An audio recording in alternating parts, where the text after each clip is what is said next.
Good afternoon and welcome. It is Thursday, April 17th, 2025, and welcome to yet another episode of Real Estate Recess. I'm your hostess with the mostest, Jennifer Schurter. I'm a real estate broker out here in Canby, Oregon. I'm out here in Clackamas County, and you know what? I feel energized. I feel recharged. We have had several days of sun, clear bluebird skies, not a cloud in sight, and 70 degrees or better. It does not get better than this. The trees are opening up. It is springtime, everybody. I hope you're out there enjoying it while we've got it. So let's get into what we're going to talk about today. So first of all, thanks for being here. Second of all, if you would, before we dig into topics, subscribe to my channel if you don't mind. That's Living in Portland Suburbs here on YouTube. You can also check me out on Instagram at Jennifer Schurter, JenSchurter, for those who need to spell it. I know it's a very German name. So now that we've got that business out of the way, we've got a couple big topics to talk about today. First of all, wanted to talk about what is happening with our market on a weekly basis, or at least what's happened over the last week in the South Clackamas County area, just to get everybody up to speed, because I'm going to tell you right now, with beautiful weather, the spring market is here. It's happening. Activity has picked up greatly. So if you're buying or if you're getting ready to list your property, here's some things that you need to know about what's going on in real time so that you can be prepared. Activity is heating up. So we're going to look at those numbers for 3 cities in this North Willamette Valley, South Clackamas County area, 3 of the big notable ones that you might be curious about. So we're going to take a look at those 3. Then we're going to talk about something real estate industry related. And I'm going to leave all the jargon out of it as much as I can, because I know that doesn't help anybody, especially when you don't work in the real estate business like I do. I want you to understand what's going on in real terms, in language that we all speak every day. So we're going to talk about clear cooperation. Maybe you've heard about it in the news, but it is important to talk about because you as a real estate consumer, you need to know about what's going on with this, because it could impact you. It may not, but it's important. It's what's in the news. So we're going to talk about it. There's some confusion around it. So we're just going to clear the air and talk about what this topic really, really is.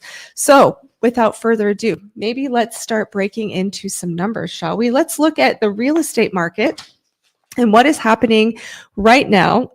We're going to use some reports from Altos Research. Altos is great. They provide weekly data and information in basically in all the little micro markets. So if you want to search for a city or zip code, you're able to do that. It will identify the real estate happenings in those local areas. And as we all know, and as I often preach, real estate is hyper local. We can talk all day long about the Portland metro region, which is great. It is the 10,000 foot view of the real estate market in our area. But again, we can't compare cities like Estacada to Beaverton. Totally different worlds, those 2 cities. So we need to be looking at Estacada for what it is and Beaverton for what it is. Beaverton's bigger. It has a few different zip codes, different areas, different demand structure. So we cannot compare those 2 areas and be fair. So it's nice to dive in and look at what's happening on a very, very local basis. So we're going to take a look at Altos since it is weekly. The RMLS provides us with that market action report every single month, which is data from the previous month. It's useful to give us some trends as we're watching things. In the same way you would watch your 401k, look at those trends month to month, but also on a broader scale, quarterly or on an annual basis. So let's take a look at what we're going to start with. Let's look at Wilsonville. So here's the Altos report for Wilsonville, Oregon. So there's a few pieces on here that I want to share with you. We're not going to go through this whole report, but we're going to focus on this real-time market profile that you see over here on the right, this box over here. So what's nice about this is it's going to show some trends over time, over the weeks of reporting of this data. We also have this little market action index here. I call this the speedometer. How fast is the market going? And right now, according to Altos with this data, our market action index is we're still in a slight seller's advantage. And that's in the city of Wilsonville, so 97070 zip code. And how I take that to read is and I can compare it to a handful of years ago. If we look at over here in the 90 degree or the 90 index over here. That's where it was. That little speedometer mark was all the way over here in the 90s back a few years ago. It was such a hot seller's market, way over indexed on the seller side. And that's when we were seeing people just bidding wars like crazy, multiple offers on properties, and people basically selling kidneys on the black market to be able to get these properties. I kid, of course. But so right now we're at, according to Altos, the sellers index is at 39. So it's a slight advantage, and it's more, but it's trending towards more balance, which is a good thing. We need balance. We can't just have, it's nice to be a seller in some senses when you have people fighting over your house, but it often is the case when you're a seller, you also become a buyer, and you're going to be jumping into that pool isn't so fun. So what we have here is balance. Buyers are able to negotiate with sellers on price, on terms, and things like that. But sellers still hold a few more cards in their poker hand, essentially, than the buyers might have. Is a way that I like to explain that. If this were a hand of cards, that is. So let's look at this real-time market profile over here. So according to Altos, the median list price right now is coming in at $750,000 in Wilsonville. And as you can see, going back, if we go back to February, for instance, where we last see a little spike, it was at $850,000. Some little peaks and valleys throughout the course of the last several weeks. Back in February, again, it was at $864,950. And then if we go all the way back to December, it was at around $735,000. So that is what's going on with the median list price. Then we have this metric down here that's the median price of new listings. So these are listings that are new to the market, and they're coming in at around $757,450. Now remember, this is data as of this week. So this Monday of this week is when this was all rolled out. So it's very fresh, very current. So then we see several other things in here, but I don't want to belabor a whole bunch talking about this. We're going to focus on price because that's what most people ask about. What are homes selling for in my area? How long is it taking for homes to sell? We're going to answer that with this next one, which is time on market. So what we're seeing here is average days on market is coming in at 91 days in Wilsonville with a median. So to take you back to math class in high school, which I had to do when I took the real estate exam, median is the middle. So that means that half the homes sold faster than 42 days, half the homes sold in more time than 42 days. So median, that's just that middle point. So 42 days on the market is the median. I would argue that neither of these two metrics are perfect because let's say a market has a ton of homes that are skewed into, they're very big and very expensive. Generally speaking, homes like that are large and at a very high budget tend to sit on the market longer just because the buyer pool for those properties is so much smaller than you would find with the average price home, maybe something in the median price point or below. Some of those competitive ranges, $500 to $650, maybe up to $700, depending on the area. So your average and your median is impacted if you have an inordinate amount of those properties or a clump of properties that fall into a specific price range. And maybe it's more competitive, maybe they go off the market faster, or maybe they take longer to sell. So it's a general idea. Your property, let's say you're listing it, could fall into any of that time frame. So that is average and median. And as you can see with these little lines, which is pretty handy, we can see that over the course of time, the average and median days on market has gone down. So back in December, on December 27th, we can see that the median price was about 122 days back then. And the median was coming in at 84 days. So clearly our time on market has decreased, which makes sense. The winter time's pretty slow in the world of real estate in our area. So it's not surprising to see that as fall goes through and as winter and the holidays happen, we see time on market tends to go up. And as the spring market approaches, which is where we're at, we've seen that decrease in time on market. So that's where it stands right now. I would say a median of 42 days is still pretty fast. Historically speaking, even 90 days on market, not terrible. So we'll get back to what you should be thinking about with these metrics here in a second if you're a buyer or a seller. So the next piece we'll talk about is price decreases. In Wilsonville, we saw about 43% of properties decrease their price. And then inventory is 61 units. And what Altos classifies as a unit available for sale is something that is ready to be moved into. So the new construction, for instance, has to be completed. So if it's not done, it does not count in this inventory. We know in Wilsonville, there's a significant amount of new construction that's gone on. So we know that this inventory is truly something that you can actually just move into. It's all finished, ready to go. So that's Wilsonville. That's what we're looking at here, the overarching components. Time on market. Homes are selling a little bit faster than they were over the last few months. Our median price is it is what it is. It's pretty stable, I would say. Aside from some peaks and valleys, we're kind of cruising in that same $750,000 range.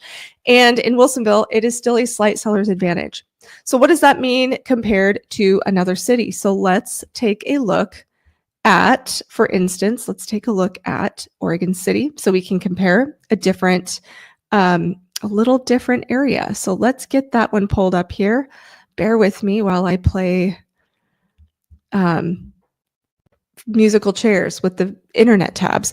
So here's Oregon City. So now that you've got an explanation, I won't spend as much time going through things on here, but you can see Oregon City, this little speedometer, as I call it over here in this market action index, says that we are at a 43 index. So we are a slight seller's advantage. It's a little bit more of a seller's advantage in Oregon City than it is in Wilsonville, which I think is pretty interesting. So we go over to the real-time market profile where all those pieces are listed. So answering the question, what homes selling for in Oregon City right now? So we can see our median list price is coming in at $792,000 thereabouts. And look at this trend line in Oregon City since December. That has been pretty significantly just going up, just a steady climb. From December, it was at around $740,000. So very interesting to see that line is going up. Median price of new listings kind of all over the place. As you can see there, it's zigging and zagging. It's showing $686,750. So our time on market, quite interestingly, hasn't been as dramatic as Wilsonville. It looks to be fairly steady. It looks like for a while in Oregon City, our median days on market was climbing pretty good. Right now it says 49 days. Pretty interesting that between April 4th and to April 11th, that this data has completely just dropped big time. I think it could be that in Oregon City, we have a significant demand pop for people wanting to buy properties there, and suddenly lots of properties maybe got bought up. Our average day on market in Oregon City is 97, and you can see it's kind of consistent. And then we got some zigzags here, and that average day also dropped. So we're looking at 97 average and a median of 49 days on market. So that's about how long it's taking for homes to sell in that area. 40% of properties have decreased their price. That's been pretty consistent, I would say, across the board in a lot of these cities, usually around 40 or 50%. Sometimes sellers will use that as a leverage, of course, to try to entice a buyer. So they get to a point where maybe they hit 50 or 60 days on the market. They really start to feel a little bit more motivated and might start dropping their price a little bit more. But it all depends. I mean, every situation's different. So just some food for thought there. Inventory in Oregon City is coming at 86 units. So that was pretty high over here, 94 units in December, and kind of up and down a little bit. And then it jumped 80 to 86 over the last week. So there you have Oregon City. And finally, let's take a look at Canby, just to compare this South Clackamas County area and really get a good idea of what's happening in the general region. So here's Canby's numbers. Our speedometer is at 35. It's still a slight seller's advantage in Canby, not quite as strong as it was in Oregon City. But here you can see that last month our market action index was coming in at 40. So it's come down a little bit more in the favor towards buyers more than towards sellers. Our median list price in Canby is $662,500. Price of new listings is coming in at around $667,500. So fairly similar between those two. Our average days on market is coming in at 84, and our median time on market is at about 63. So a little bit lower on the average than Oregon City, or Wilsonville. Takes 63 days on average, or median time on market is 63. 26% of properties have decreased their price in Canby. That's interesting. That's quite a bit lower than we see in both Wilsonville and Oregon City. And our inventory in Canby is coming in at 46 units. Inventory has gone up a little bit over the last few months. So very interesting to see. There's your general idea of what's happening there in Canby. But let me know what you think. What are you seeing out there? Are you in the trenches? Are you shopping for a home? Or are you listing a property that's on the market right now? I'd love to know what your observations are. So leave me a comment. Tell me what you think. Maybe you're not in Canby, Oregon City, or Wilsonville. Maybe you're in a different part of the Portland metro, but I'd love to hear from you anyway. So drop a comment, tell me what's going on.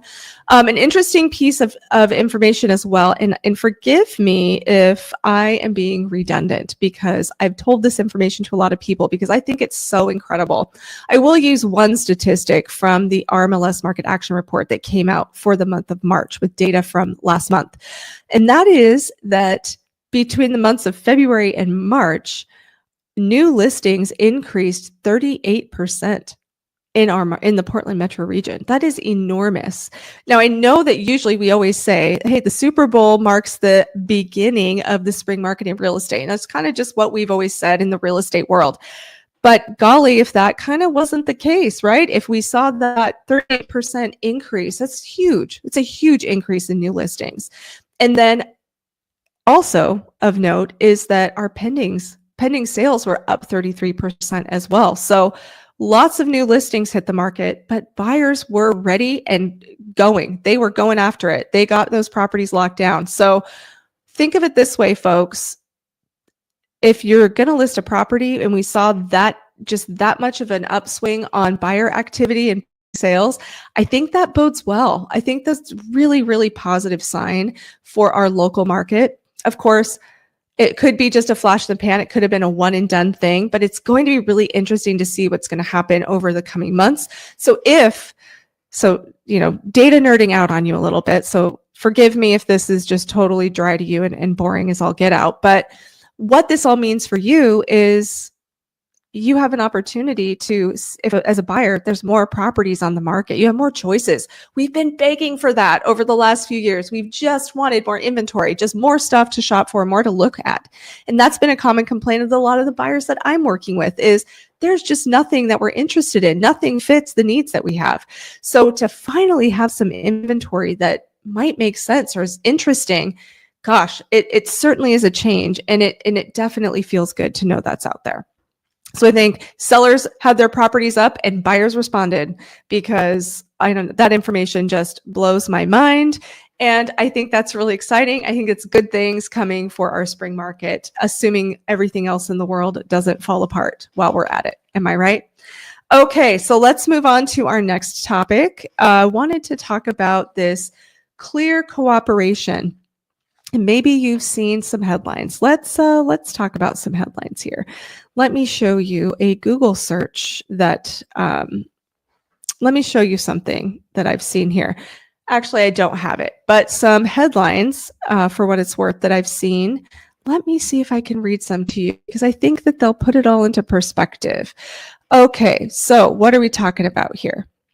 Realtors and Zillow are going to war. Home buyers will pay the price. That is a Business Insider article from today. I can't look at it. It's behind a paywall. So anyway, that's a headline that I read. Another headline from 3 days ago, also on Business Insider, was new real estate rules means searching for homes could be changed forever. Gosh, what does that mean? If I'm a consumer and I'm seeing these headlines when it comes to this type of stuff, and I will say this, and if you don't realize this, this is a lesson for everyone. These media sites, it's clickbait for a reason. They want you to engage. They want you to go, oh, I'm going to be shopping for a home. What does this mean to me? I better read. And people don't necessarily even read the article. They're informed by headlines that are grossly misleading. So read beyond the fold, as they would say in the defunct newspaper business. You got to read beyond just that top headline. Dig into the information. and check your sources. So that information is out there. That is some actual headlines that has been put out into the internet universe. So what is actually going on? What is clear cooperation? Let me give you a quick definition, just so that we can clear the air. We all know what it is. We're on the same page. So this is just a Google search. You could Google clear cooperation and you can research this and find the information yourself. So this is the AI overview. We know AI is flawed. I use ChatGPT all the time. Sometimes I have to fact check it because it can pull some information that just doesn't quite make sense from legitimate sources. But I think this is a pretty good explanation right here.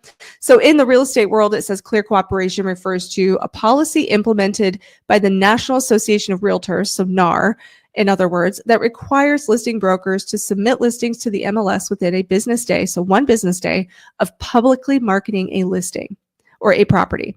So this is the idea behind clear cooperation, is making sure that buyers and sellers, that all agents and buyers, have equal access to the property information, and trying to promote fair and transparent market practices.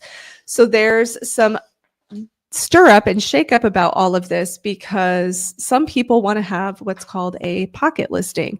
And that is, hey, agent friend that I know, like, and trust, I have this estate and I might be a famous person and I want to sell it, but I don't want to publicly market it because I don't want my business as a public individual to be known by the greater public.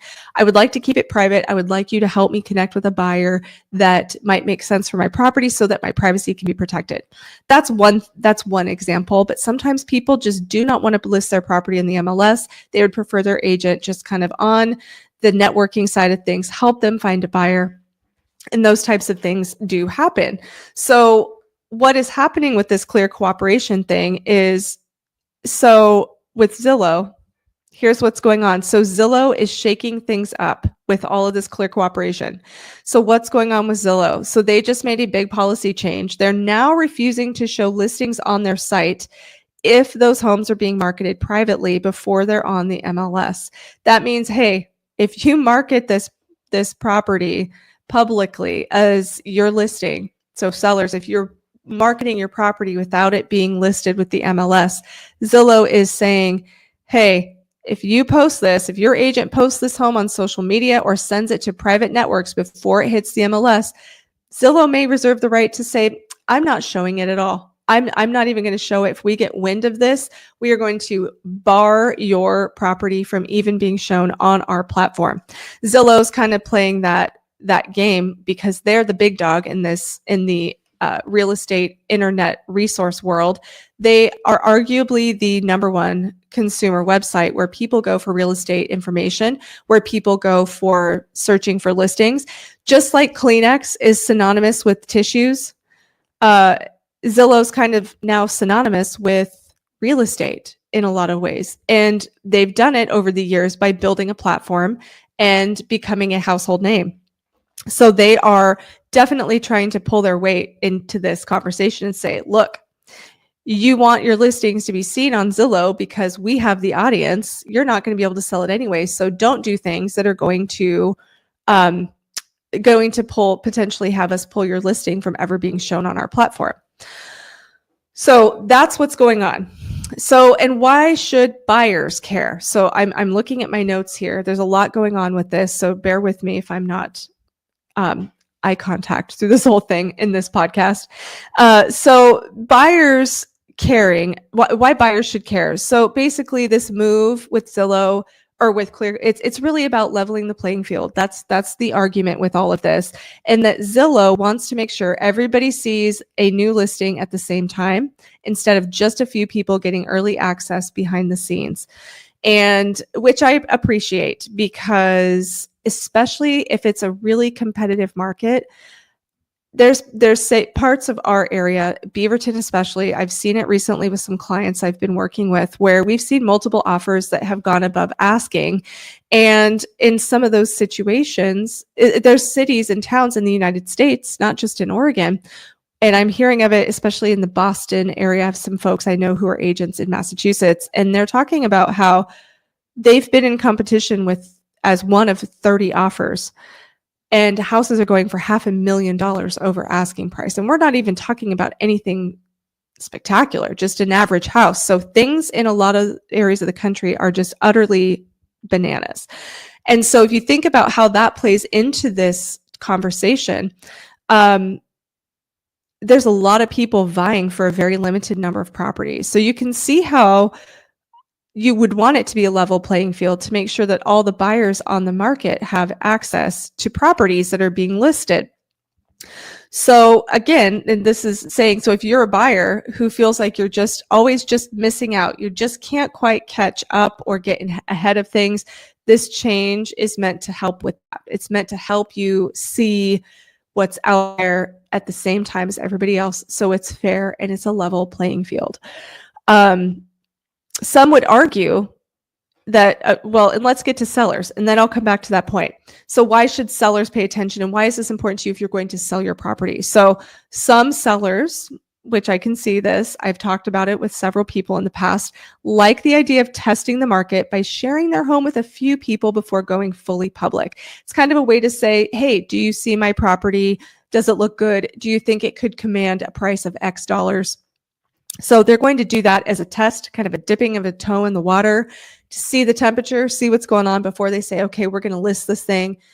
We weren't able to get any takers when we were kind of just, throwing some bait in the water. Let's actually put it fully listed on the MLS. So, but here's sellers where you need to proceed with caution is that if your agent does take that route, your listing might not appear on Zillow at all, which is where a lot of buyers are searching. So you have to have that conversation with your agent and say, Zillow's great, but there are other websites, there are other places where I can see this property. And where Zillow, I think, is dangling a mighty big carrot over the industry right now, over sellers who are going to be listing, is to say, if your agent doesn't follow these rules that we have, you're not going to be on Zillow, where a huge majority of the home shopping population is actually browsing for properties right now. And so obviously that means less exposure, which means potentially less activity on the property, less showings, fewer offers. And so that could also mean less money in your pocket. A property doesn't sell as fast. It might sit on the market longer because it's not been exposed to as many people as possible. So it's definitely a risk. But here's the thing, sellers, ultimately it's your property. And so there's some arguments I've heard, and it's hard because I agree with both sides, to be honest, because buyers and people out there looking for properties deserve a level playing field and a place where they can have access to things on the market in the same way that everybody else does. So there's not these secret inclusive markets. But at the same time, sellers should have a right to say, I don't want to list my market my home publicly. I'm going through some things in my personal life where I would like to find a buyer, but putting it out to the broad public right now, even if you're not a public person or a famous individual, maybe there's some personal things going on. You just don't want to have that property. And there are reasons out there that people might do that with an intention to list eventually that are honest and good, and you're not trying to one up the market or anything. So sellers should have options where it's your property. You should have the freedom to be able to say, I need to do it this way first. It's not of malintent, but for very, very reasonable reasons that I would need to do this. So it's very interesting. And that leads this choice option, this choice conversation for sellers is what leads to the industry drama that's happening right now. So there are some, excuse me, I'm about to have a tickle. Get some water. All this talking today. So here's where this industry drama comes into the equation with this clear cooperation chat. So Compass is a large brokerage. It is not in Oregon presently, but it's in many states across the US. It is a fairly sizable brokerage. And several other brokerages are frustrated by this because they think that this clear cooperation policy actually restricts a seller's freedom to market however they want, which is what I just talked about. So Zillow and Redfin, so the two big property search sites, resource sites for consumers are on the other side of that tug of war game saying, nah, we're here for fairness and transparency. So it ties back to that clear cooperation policy, which says once you publicly market a home, it has to go to the MLS in 1 day. So this tug of war also is happening, and it's saying, well, Zillow and Redfin, is this also, are you just saying that this is about fairness and inclusiveness of all parties and all people out there looking for properties? Or do you have a stake in all of this as well? Because right now on the MLS, they get syndication of property listings from the MLS. They don't pay for that. They are getting access to content that you are creating as the seller. Without you selling your home, Zillow and Redfin would have no content to share. They would have no listings for people to shop through and ooh and ah and click and daydream, because it's just as much a social media aspect, in my opinion, Zillow and Redfin or any of these sites, because people are daydreaming as much as they are actually seriously shopping for properties. So do these big sites, these big companies have a personal dog in the fight that has to do with, we want you to continue providing content for us, and now we are a behemoth enough that we want to demand it from you? I think there's absolutely an argument to be made about that. And now that these companies are so large, they're leveraging your information as a seller, your listing information, as content for them to get traffic to their sites. So a lot to be said about that. It's a very intense and very interesting market. So, excuse me for my water break. My voice is going quite quickly, so we'll wrap it up here pretty quick before I have a coughing fit on air here. So here's what I would like you to know about this information. So if you're going to be selling, and I will say this till I'm blue in the face because it's so important, it is so important and more important than ever to have a clear plan and know what your marketing plan is going to be for the property that you're going to be selling. Yes, you can sell your property and list it, or you can list it, at least get it going in it as quickly as possible. But is that the best idea? Do yourself a favor and plan. Sit with somebody a couple months before you intend to actually go on the market and talk about a marketing plan, what that's actually going to look like. If you're curious about it and you're selling in my area, let's talk. Okay. Let's sit down and have a conversation, because a plan is so important.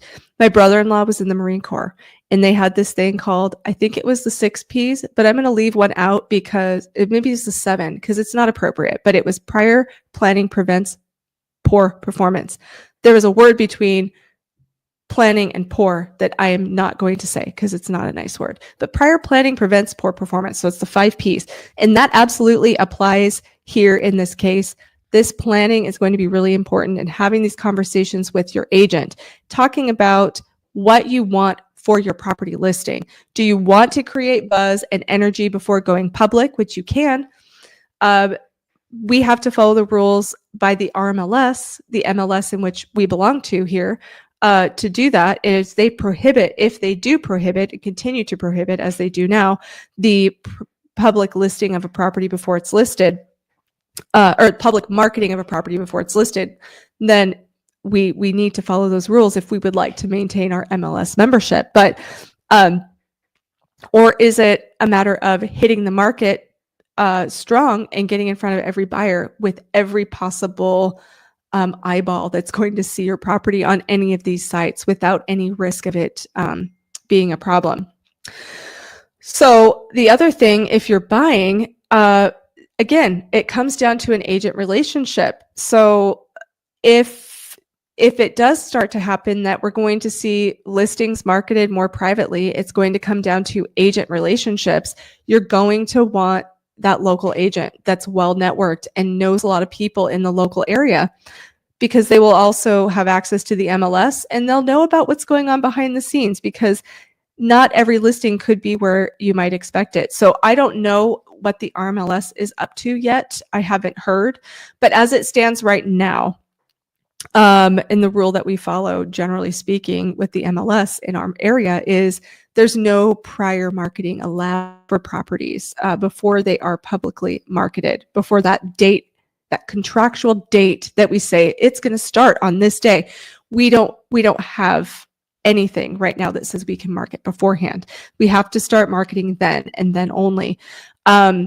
So that is where I would say we just need to pay attention. So I'm going to keep my eye on that and bring you the updates as I know more. It could open up more opportunities for some cool stuff. In other states, I've seen folks do things like a neighbor's mega open house where they say they market with postcards and invitations weeks before a property hits the market. And they say 123 Banana Street is going to be on the market on April 27th, and we want you to help us send your neighbors off with a big party. And they do these really cool open houses, and it generates a lot of buzz. There's a social media storm behind it. They do paid ads, they do postcards, they do all sorts of door knocking and flyers, all sorts of stuff to generate neighborhood activity around this listing.